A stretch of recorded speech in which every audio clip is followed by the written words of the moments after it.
One person with a closer interest than most in the Springboks' success during the Lions tour is Jake White. The man who coached South Africa to victory at the 2007 Rugby World Cup has been watching his former players with a critical eye. It's something that you wait every 12 years for, and it's something that you really want to be part of, because you can one day say, I played against the Lions, or I coached against the Lions, or I was part of a Lions series.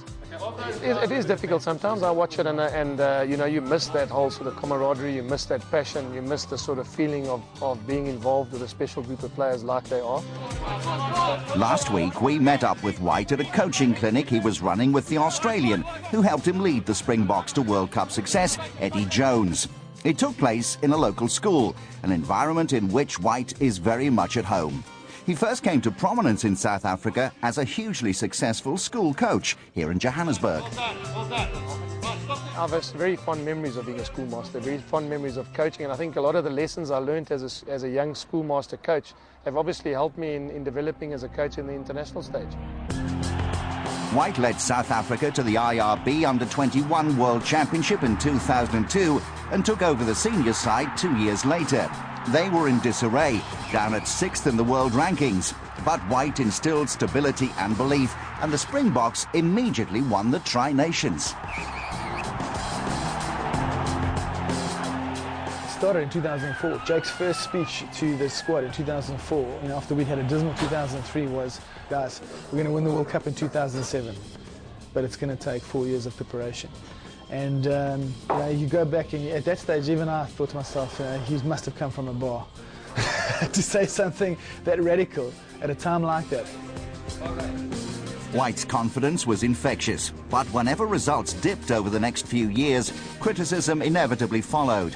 After all, coaching the Boks is one of the most demanding jobs in sport. We live in a country where the expectations are massive. We have a rugby history that's obviously very, very long and a very proud history. And, the fans here want to support winners. But we live in a country that's very, very different, very unique. So obviously those pressures also are added into the job. So therefore I think it must be one of the toughest jobs in the world, because of the fact that you have so many other things you have to consider when you're involved in the job.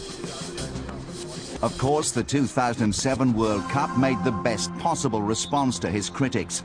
White had built a special bond with his captain and his squad, but several months after that triumph, his reign came to an end.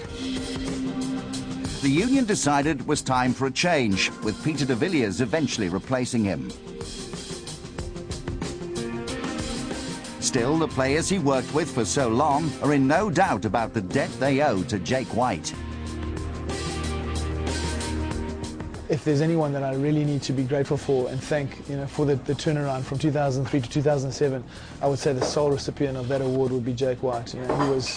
He was immense in his belief, in his preparation, in his management of players, in his management of me, and in our friendship as well. Because to be a successful captain and coach, you have to be friends first.